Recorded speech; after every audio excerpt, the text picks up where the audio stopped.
Okay, here we go. Okay, so the first question is, having completed the book, how has your understanding and perception increased on the process of international policy and law? So for me, two examples. On page 64, it talks about the world's housing problems as one of the examples that they're discussing, and that women have to make all these sacrifices and the decisions regarding the resource allocation, especially like daycare and stuff. And it's interesting how he then goes on to say that how there's just this terrible image in his head of the parents, going through McDonald's drive-through or any fast food chain, so to say, and, giving the kids that unhealthy, nasty, so to say, food, and then that the children are a burden, and that it's just to bring them to daycare all day so that they're out of the way.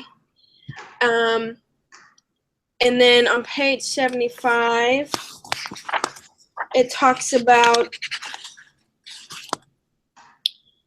how the African Asian nations in the Pacific Rim states would not sign an agenda that recognized same-sex marriage and failed to recognize the importance of traditional families, and would not sign any agenda that required abortion on demand.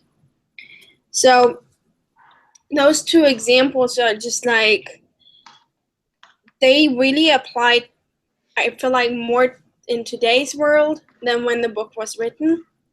I think it is exactly, especially on page 64, where they were saying that, the woman should do a sacrifice. I think that is how it's being portrayed today. That they do not want to make changes to policy and stuff. They don't want to spend any more funds or money as they have to. They want to come home with a lot of money in their pockets, not wanting to realize the big consequences. So it's international policy and law is not about what is best for humanity, but it's how much profit can you accumulate. Yeah, I can see that too.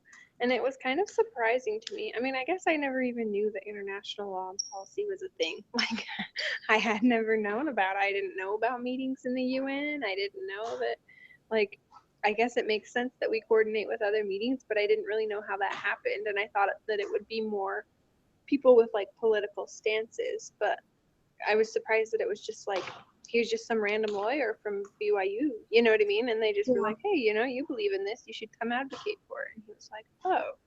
So then it was like, I was surprised to see that it's just people who are passionate about the issue, which I think is nice, rather than just having like some politician who doesn't care about those issues, go be assigned to do that and be like, well, I don't really care about this. I'm just here because I have to be, Yeah. So, yeah. So I don't know. I felt like that was nice to know that it's people who care about it, but also it's kind of hard too, because then it's like you get people who are against truth and they're super passionate about it too. Yeah. One thing that what you said reminded me of when I was going to the private international school, Moscow, Russia, when my dad had an assignment from the church. We had UN people come to our school all the time. And one thing, when you were talking about that, reminded me, one speaker once said that the UN and the international other associations besides the UN have all these rules and policies of wanting to make sure families and children come first. But one thing that struck me was the speaker was saying that they cannot enforce it, though, because they're hindered by the country's own laws, specifically the American. That's why they're so strong internationally, but not in the United States, because internationally there's still this family dynamic going on. Whereas in the United States, the speaker said that it has almost completely dropped. I just thought that was interesting. You reminded me of that. Yeah. But, The second question says, what role did you see the Lord playing in Professor Wilkins' efforts to advocate for the families of the world? What lessons did you learn for your own efforts? Well, I thought that it was like super cool how he felt so prompted to go there. Like it wasn't even something he wanted to do, is um, go to that meeting, and he didn't want to do it, but he just kept feeling like, oh, I feel like I need to do this. And so that was kind of cool, like, because I felt like the Lord was playing a hand and knew that he would be passionate enough and persuasive enough to be able to communicate why, his beliefs are beneficial for other people to follow and like to make base policies off of. So On page 79, it talks about how he talks about that there is a lost my train of thought. He was talking about the meaning of family and the meaning of traditional definition of family, and then another woman who opposed to that what he said that he's insane and that there hasn't been a definition of family of like a mother, father, children, and so on since 1959. Oh, yeah. Uh-huh. And then another example was on page 83, where they were asking if it's his political belief or is it his faith, and the author said both. And so those are just like small examples where just the Lord really impacted him, where he really felt inspired to say certain things based on his morals and his upbringing, and especially the gospel.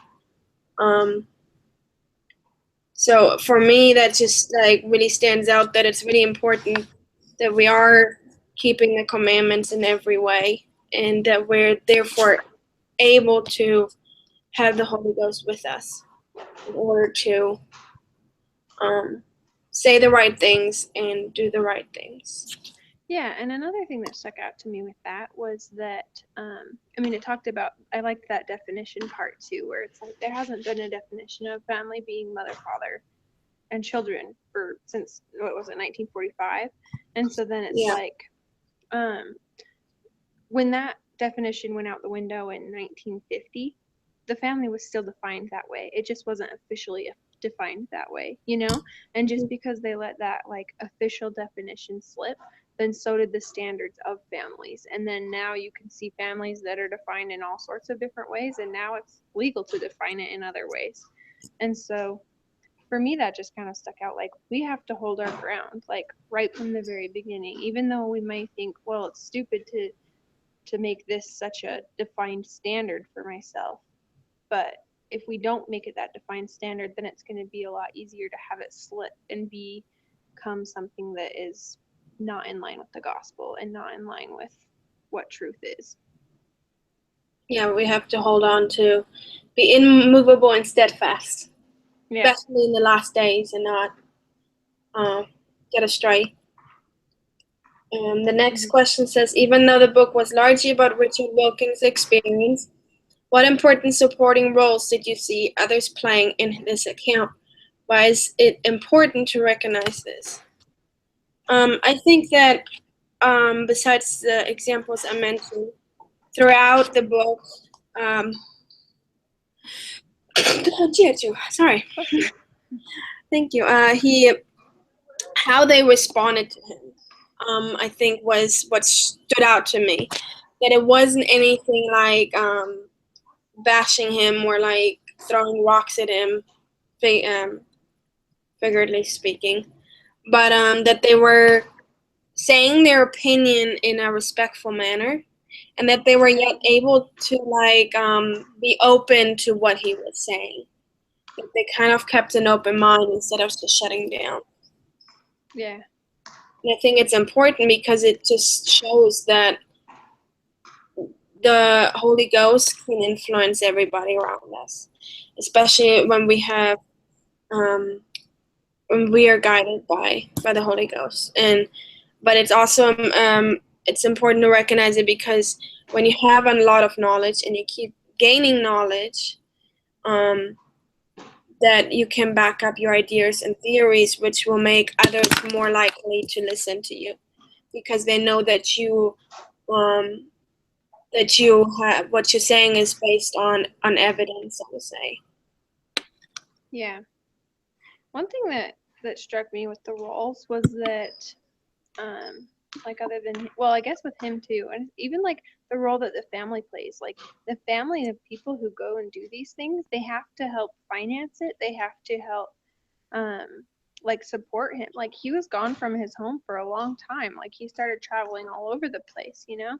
And there's lots of people who go and do that. And so I think that it was cool to see how important they felt this was, and all that they were sacrificing to do, for this cause. And so I think that's a big part that the gospel has too, is like you're able to see the eternal perspective of that. Like, beforehand, he could have just been upset about losing his house, or, you know, all of these other things that BYU wasn't funding, all that he wanted to put towards the cause. But he was able to see, okay, well, I'm doing the best I can for this cause, and I'm helping it along. And then he was able to even see, because people, I mean, so many people came up to him and they were all saying how they wanted copies of like his speech that he had written for the UN meeting. And so I thought that was kind of cool too, like to see, I don't know, just the role that they all play, like how even those smaller countries, like they were saying, we're so glad we have somebody from the West to be able to be here and stand up for us, you know? But they played a role as well in starting it, in starting the cause, and being firm and steadfast in what they believed in the beginning, and then having bigger organizations that came to back them up, because the bigger organizations may not have stood up and cared for that cause if there wasn't little organizations floundering for it already. So that was one that I thought of. Okay, the next one. Ponder. Yeah, sorry. Ponder your readings from a sacred duty. What are some consequences and risks for minimizing and eliminating family and religion from public policy?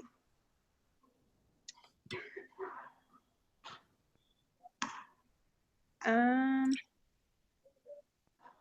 don't know. This one, minimizing or eliminating family. I think that it makes society go downhill. When the family is broken up, then, you know, you get single parents who are struggling to provide. Hi. I'm in the institute building, so get some visitors.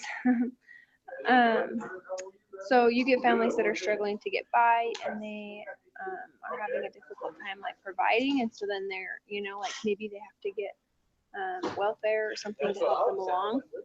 And if you have so many people on that, then it's not going to be contributing to that system, and it's creating a failing system. The best way we've seen, I mean, like there's studies out there that say that a father and a mother with children is the best family unit.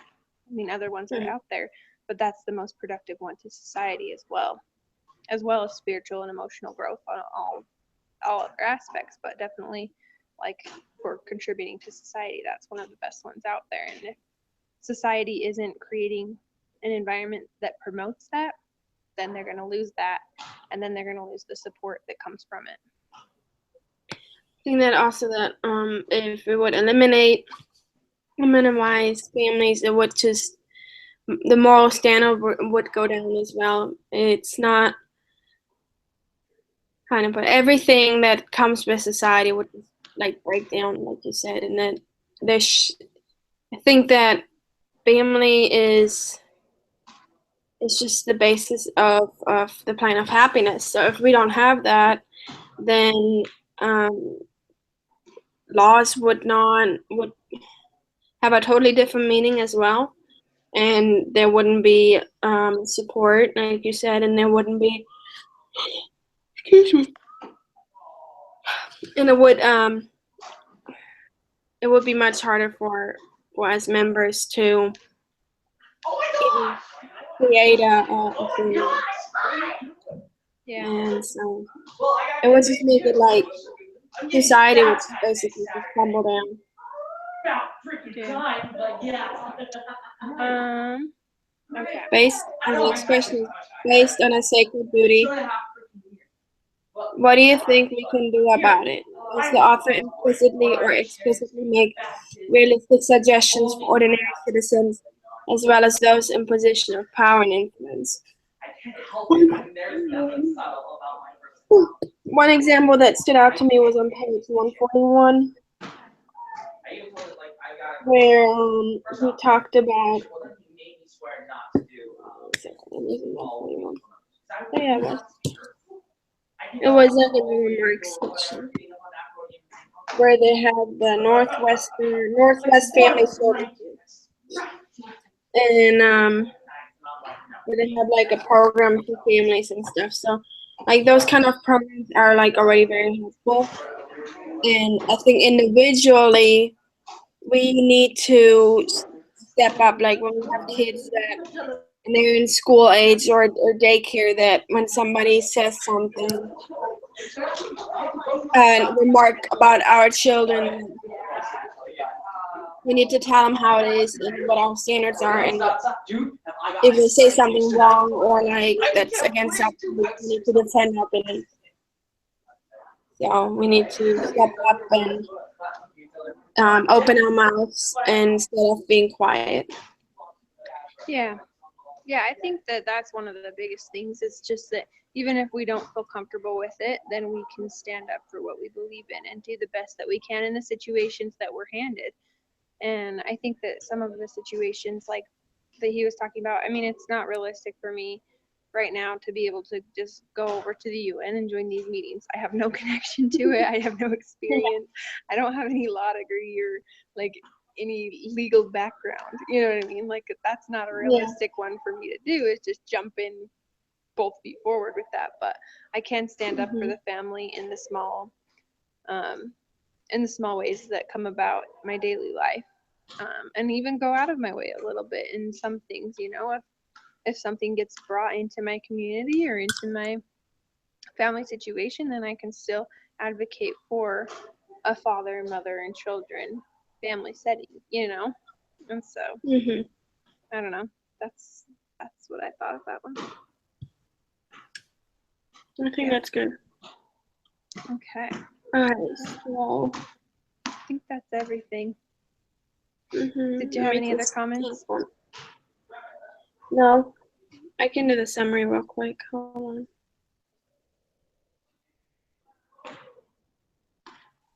All right. So basically, overall, we talked about how the international policy and law that there's like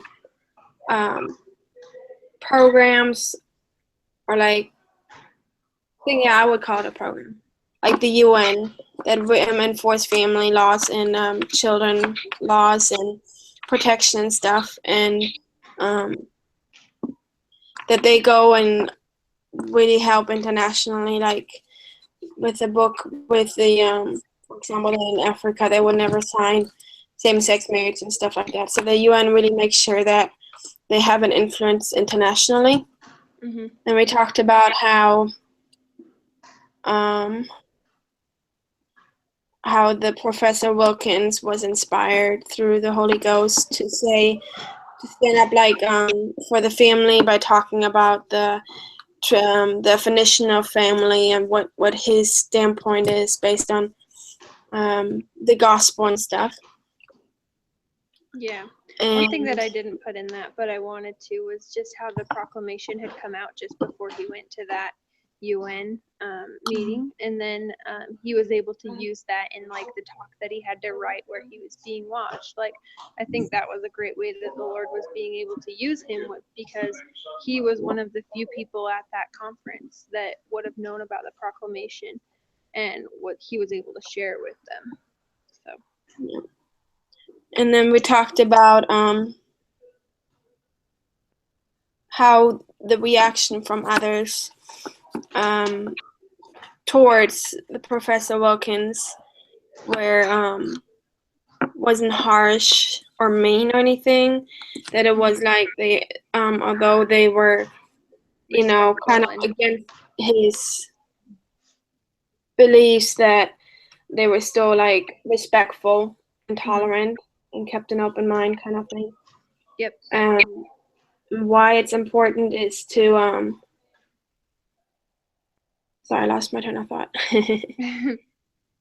It's important that they were to have a more a better discussion about the principles and stuff.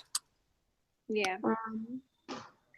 And then the consequences and risk of minimizing family and religion is that the whole society would basically come tumbling down, and that there would be no support and stuff. Yeah, there's not as many people who are contributing to it, and there's more people taking from it. So Yes. Yeah. And then what we can do about it, we can be proactive in our community and stand up for what is right, even if it's in unconventional situations. Yes. And being respectful and just being also steadfast in what we believe in. I mean, we can still respect others' beliefs and stand up for our own when it comes brought about to us. So, all right. Good job.